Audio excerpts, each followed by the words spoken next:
comes out to about here, and it drops down.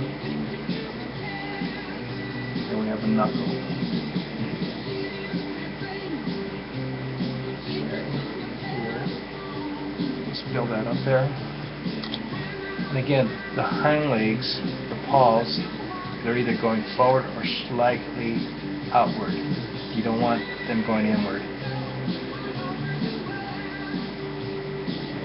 Let's do my dividers first. One here. One there. Let's put it on there.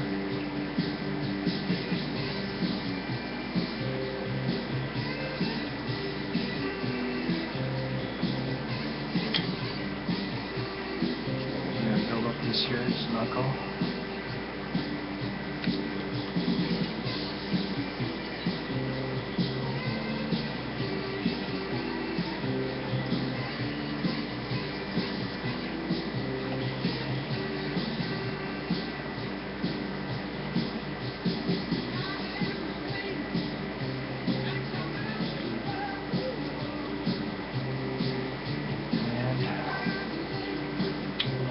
Off here.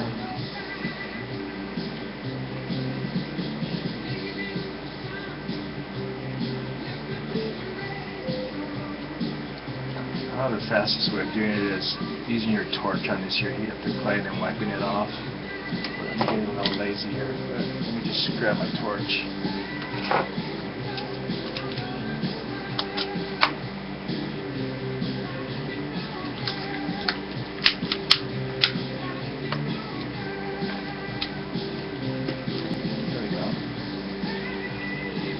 I just warm up the clay that's on the tool.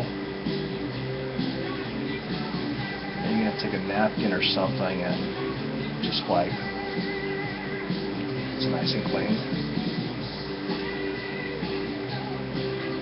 I just want the tip of this here clean. And let's turn this off so we're not using that.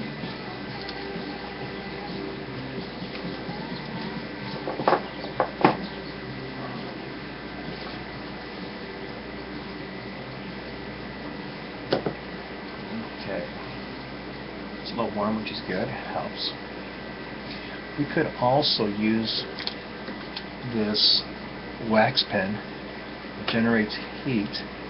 It's made to work with wax and is used in the jewelry industry. In fact, can you see it? Let me see. Hold on. There you go. There's the tip. You insert the tips into the little wand here. And what I have here is a toothpick, because I think it's somewhat of a poor design here, where when it heats up, and if you apply pressure to your clay, the tip will rotate, and the prongs will lose connection and not make any contact, so therefore there's no heat generated.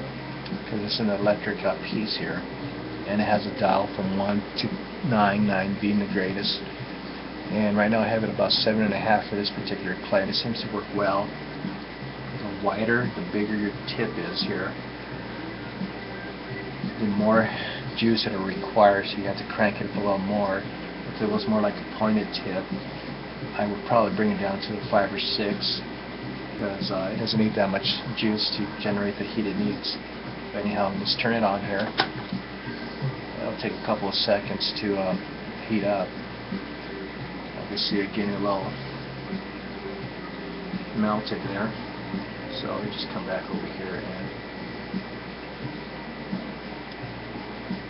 kind of move the clay around, mold it, see where you want it to go. And when using this here, you don't want your tips smoking with clay. That'll tell you that your tips are too hot and you're burning your clay. Not only that, it'll stink. You don't want to ruin your clay, nor do you want people around you complaining that it smells.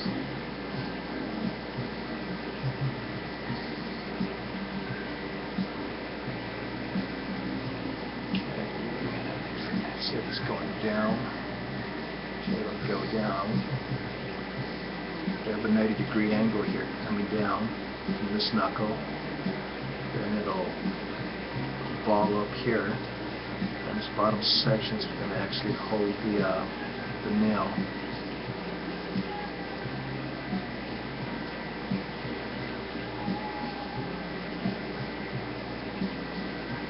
This wax pen, is it raining out there? It was raining here earlier. A little sail went over our home and dropped some much needed rain.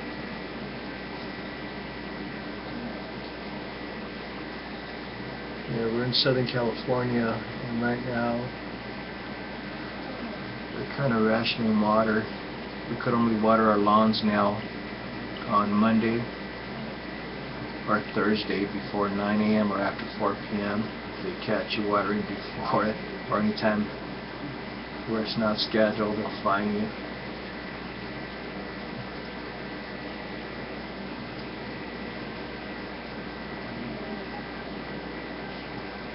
Okay, let's turn this off. The clay's a little warm now because of the tip, the tool, so it'll actually work better right now. Let's go back with this here. Work in there. Got 1, 2, 3, 4 toes.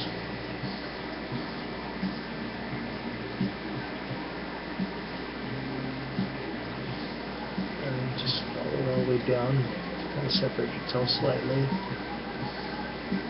Right now I want to kind of show it later on. Due to the fur, it kind of overlaps toes. You won't be able to see the separation on certain parts of the toe or toes.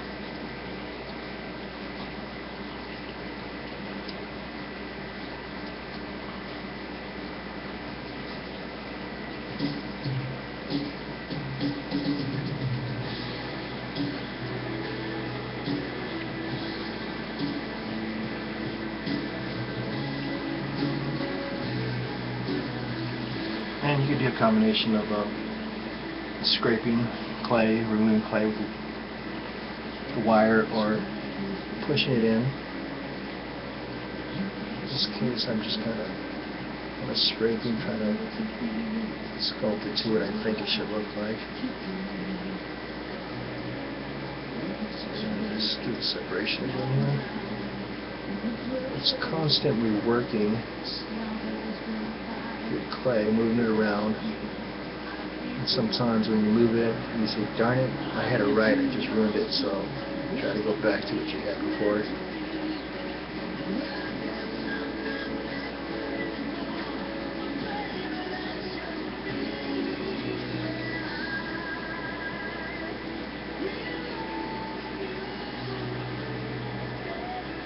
Right now I'm waiting for the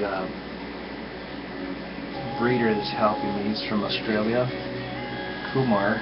Him and his friend Vicky were doing me a favor of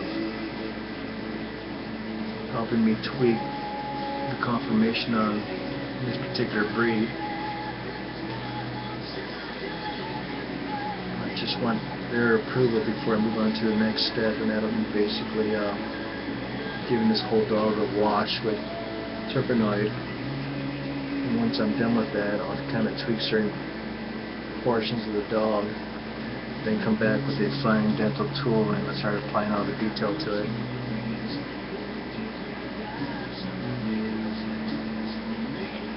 I kind of like that paw. Looking at the little LCD monitor right now, and what I see on the monitor is different from what I see in person here. It might just be the angle, but it's kind of rough. Let me just kind of